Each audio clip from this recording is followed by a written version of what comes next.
Okay, guys. First of all, I would say a ton of respect for how our team showed up, the attitude, the effort. I thought the intensity was there. The collective group came to play. Had a chip on our shoulder. Effort was not lacking. And I do think that we were physical, we were tough, we were aggressive. Obviously, really impressed with our defensive play to start the game with 3 and outs and obviously hold them to 10 first downs. In general, really impressive tape. I thought the just same page, fundamentals, tackling, coverage, created a takeaway, close to getting another one. And I think played really well. I thought our kicking game plan worked. I thought we neutralized both returners. We were able to win the hidden yardage in the game, and obviously the special teams plan was really good. And look, I think 23 first downs, we had 366 yards and moved the ball. Obviously not enough points, and I think the penalties were a factor. And in general, the takeaways were the difference in the game. And a couple in critical situations right before half. I think obviously the pick six and then the possession there at the 36 when we're at the kick line down 10 where we can make it a one-score game. So in general, I think we're really, really close. Just looking at the tape, we need to find a way to play with more consistency on offense going forward, and then, help. I think I'm always of the opinion that when the student maybe struggles on the test, as a teacher, you got to take a good look in the mirror. And for me, that's what it's about. So I've got to do a better job helping DJ in that regard. So, I do think that defensively we have a very solid unit. I think we have the ability to create some advantages in the kicking game, and we got to just continue to evolve here as DJ gets more and more time and more work. So, this Miami team that we're getting ready to play has capable weapons in all parts of their team. I think the defensive coordinator hire has benefited them. I think they're improved. I think the fundamentals, the tackling, the leverage and coverage, and they have some really unique front players, good players at every level. Obviously, Carson Beck being the quarterback, they have a veteran presence there. This is an O-line that's played a ton of football, and a group of running backs that are big and heavy. And the skill continues to get better each week. A lot of new faces at receiver, whether portal or freshman. But I think the specialists play. The returners are dangerous. They have height, length, team speed. So the collective, you combine the offense, defense, and the kicking game. Coach Cristobal's done a nice job there with their program, and they've got a good team. This will require us to be at our best, much like last week in that regard. And I do think we've got to go play on the road again, and it'll be a big one there at night with game day there. So what questions do we have? Billy, you have discussed the systems being in place, infrastructure, happy with roster you were pleased with, but it's not translating to wins.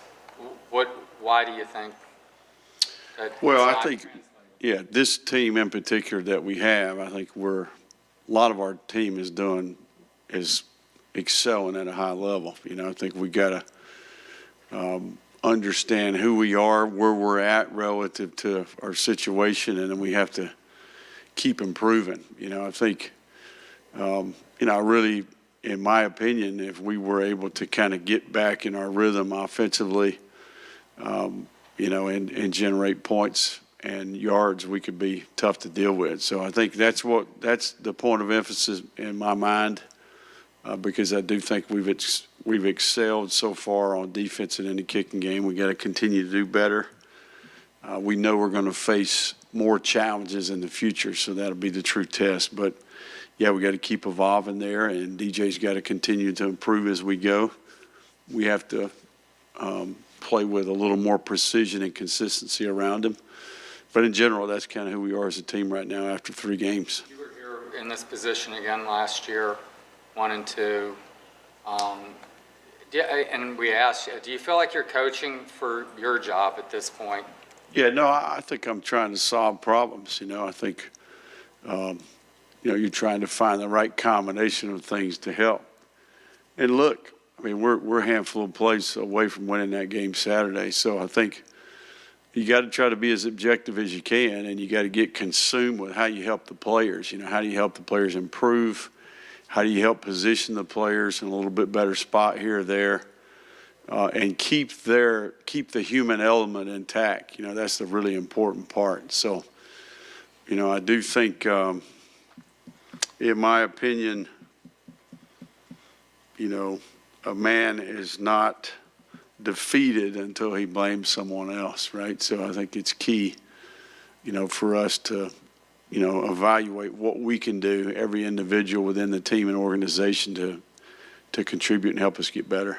Going back to your teacher-student test analogy with DJ, Yeah. where do you think you can help him pre-snap, pre-read, all of that stuff, footwork? Yeah, I just think in general, conceptually, I think that obviously a week of prep, exposing him to some of those things maybe, and then just continue to coach, continue to the practice environment, the importance of each repetition, the quality of the rep, try to recreate the game for him during the week, and just know where he's at relative to the missed time in spring ball and training camp. So, it is what it is at this point.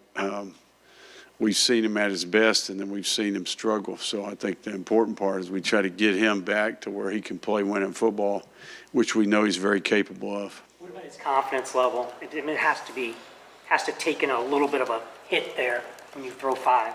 Yeah, no, I think, listen, there's going to be some healthy things that come from this. If you play that position, these days happen to you, and certainly in the SEC at the highest level of football in the National Football League, you're going to go to the park sometimes and make some mistakes and struggle. So even the great ones, and I think we have to keep things in perspective here relative to how much experience he has, the offseason that he's been through. I think it's important to evaluate things from that perspective and not necessarily on one performance. Value experience, is there any thought about giving elevator reps, whether in practice or in a game, to someone like Aiden Warner or Harrison Bailey? Say that one more time. Given the need for experience, is there any thought to maybe give more first-team practice reps? So give the third and the fourth guy reps? Do you think that the value of experience would help in that regard? Aiden has more experience than DJ? No, he doesn't. And I think you'd probably be hard-pressed to add up Harrison's reps, and they'd probably be less than DJ. So that's not a very good question. Tramel Jones is the backup quarterback. All right, let's focus on what we can do from a technical perspective to help the kid play better, okay? Next question. Looking back at some of DJ's overthrows being just kind of uncharacteristic for him, like the deeper ones compared to last year. Do you see that as mechanical, or is it, again, like contributed to this offseason? They seem uncharacteristic of him. What's the question? DJ's overthrows that he's had on a lot of these deep balls throughout the 3 weeks so far, they seem uncharacteristic for a quarterback who last year really did a good job of throwing deep, accurate. What do you make of those? You're talking about the 4th interception where the ball sailed? Not necessarily just that one, but last week the one to Tony, for example. Right. The crosser to Vernell week 1, Yeah. Those are ones he has, in the past, really put on the money. Sure. No, I think, I think that he's like any pitcher, batter, or shooter. I think there's going to be occasions where you miss. The key is you play within the system. You take what the defense gives you. Eventually, they give you the game. You try to finish every possession with a kick. You got to make decisions and value the football. And you got to have situational awareness about the context of the game. You know, what's the down and distance? What's the field zone? How much time's on the clock? You know, I can deal with the ones where we miss. You know, maybe we're a little inaccurate. It's a great play by the other team. I'm really two of the interceptions are the ones that get me the most. You know, I'm thinking those are the ones right before half and the one at the kick line on the 36. The others are going to happen. You know, I think for him, that's my job as a coach, is to help him understand the situation. So that would be, you know, the point of emphasis with me is the Mayday 2 minute before the half. You know, where you got the ball 10-10, 32 seconds left or something like that. That's where we don't give it to the other team, right? We're trying to be calculated on a third down. If we convert, we have a chance to throw it in the field goal range and maybe steal 3 and go take it right before the half. But we certainly are not throwing it into coverage and giving them the ball back and giving them the opportunity to score points. At worst, we're incomplete, and we punt the ball away and we let the defense run out there, right? And then when you're down 10 and you're at the 36, you're on the kick line, right? So you got to manage the kick line, and you want your kicker to come out and have an opportunity to make it a one-score game with about 4 minutes to go. So those are the two.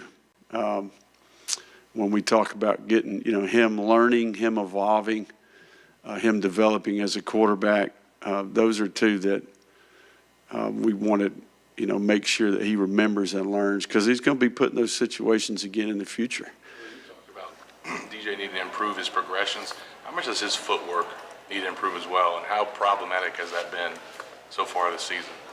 Yeah, I think when he misses, his feet are off. You know, we're probably getting a little too technical there, but in general, all these things, he's playing the hardest position in all of sports, you know, so and I think that defensive group that he played against was really good. So you got to always remember that the mental contributes to the physical, you know, so got to be airtight from a progression standpoint. Typically that allows you to anticipate better, to be a little bit sharper with your feet, and the ball ends up going to the right spot. So, look, the guy made some mistakes.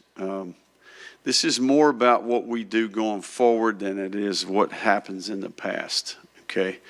And I think, you know, our ability to work hard to help him, to create a good plan for him, to create a great week of prep, and then his ability to move forward and be process-oriented. Every one of those situations are very correctable, and he'll be better as a result of it. You know, you know, I think everybody can agree that the only way you improve is you go through difficult things, difficult circumstances. You got to embrace that. And, you know, one thing about him, he's an elite competitor. He's tough-minded, and he'll show up angry today. I can promise you that. These 2 throws that he made to Aiden, it looked like his footwork was perfect on those 2 passes. Right. Is that something that you can show to him on tape? And also, is that something that, as a coach, when you see him make those throws, does that give you the confidence, like, man, he's right there? Yeah, I feel that same way. Yeah, that's exactly what we've been coaching. How difficult is it to see Caleb work so hard and then go down like that, and is he done for the season? Yeah, Caleb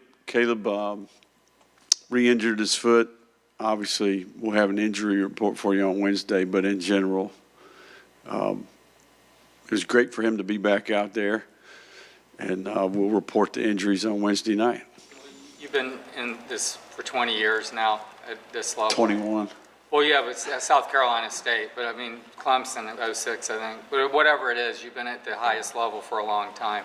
And it's changed a lot. How do you keep the noise out now? What's the challenge with the players, with yourself? I mean, your demeanor stays very even-keeled, but how do you do it, and how do you keep that noise out of here?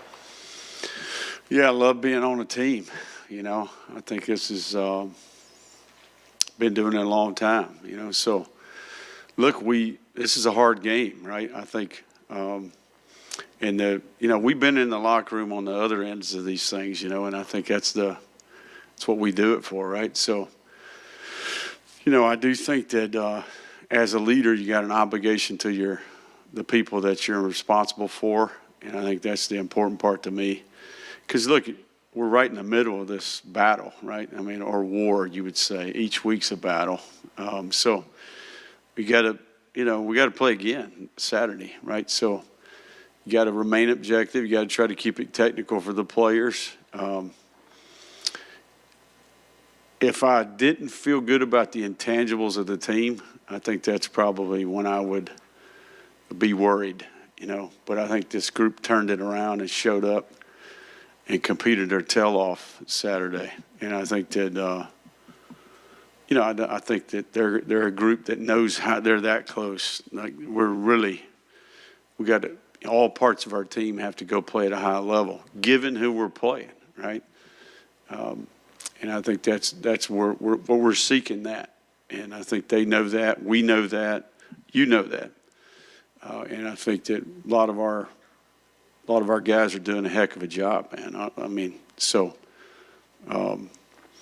yeah, we're close to being pretty dangerous, in my opinion. I know you're disappointed, but how surprised are you how things have gone through 3 games?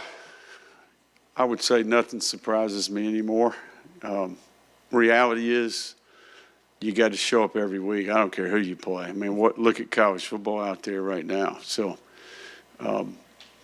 we're just as capable. We could easily be 3-0 right now, you know, so probably a dozen plays away from being 3-0.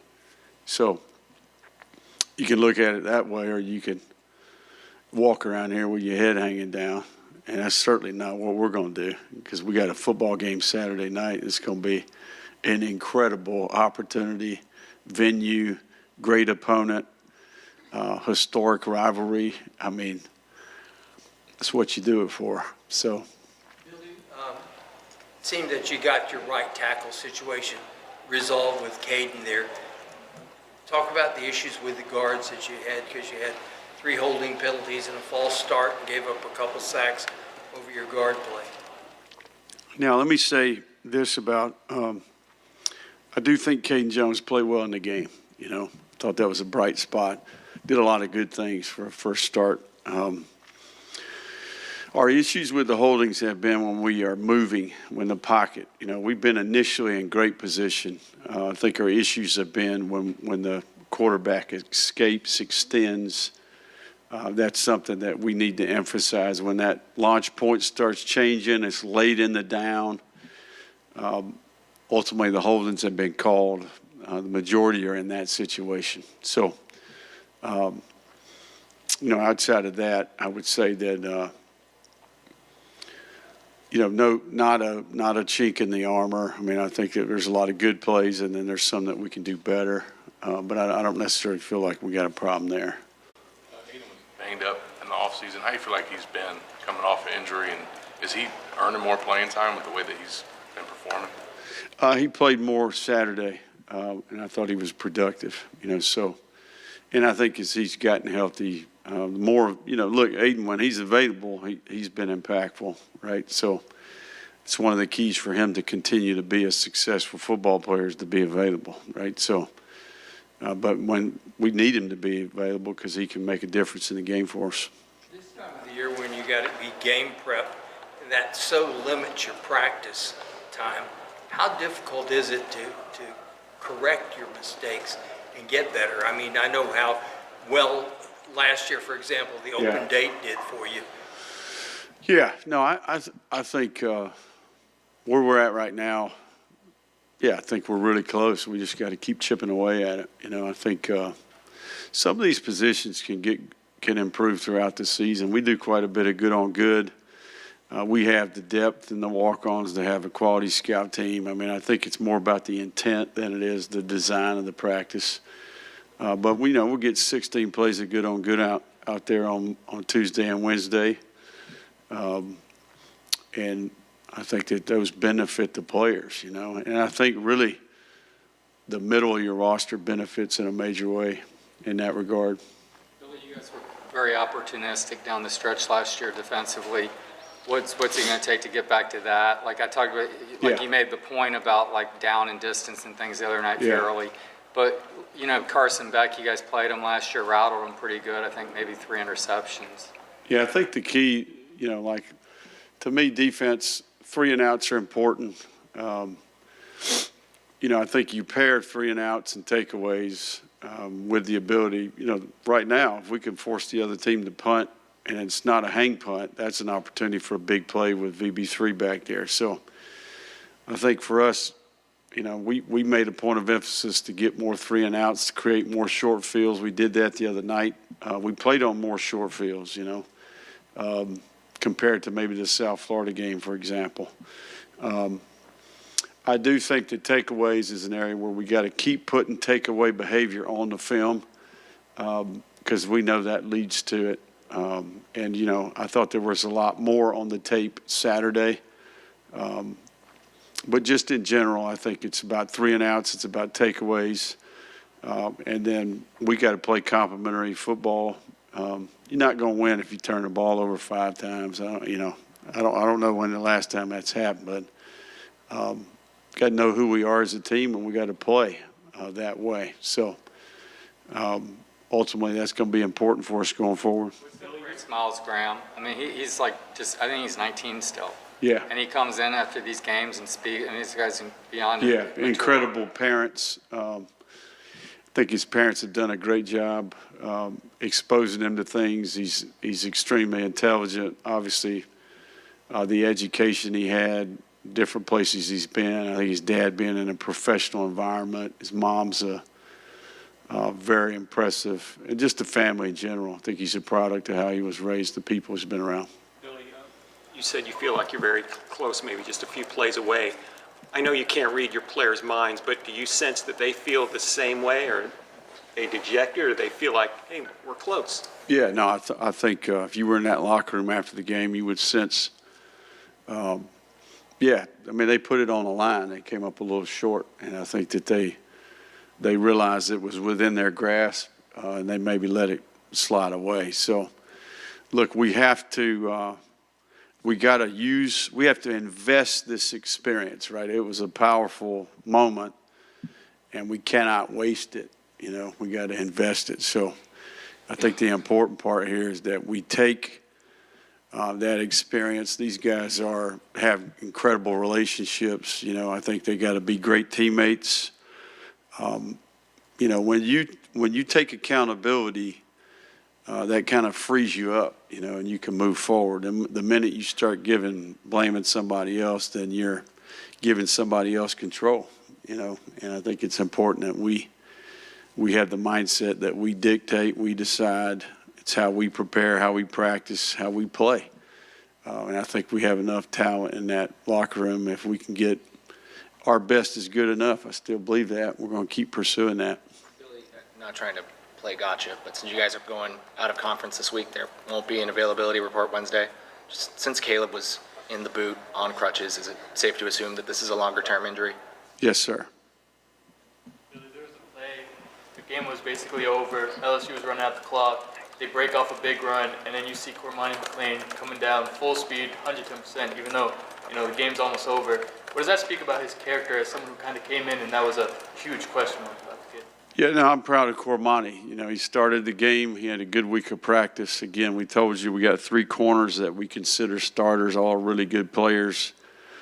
Devin, Dede, and Cormani continue to get better. I think they're the best they've been in their careers. And I think they all 3 have shown maturity. Cormani, you know, had some discipline issues when he first got here, and those have faded away. He's still growing and maturing. There's a high ceiling there. But the main thing, his attitude is where it needs to be, and he's got the right mindset. So I'm proud of him. He's talking a lot more. He's communicating better. He's presenting himself well, and I think he's been a good teammate. So, and he's just going to keep getting better. He's still a very young man. Thanks, sir. All right. Thank you all.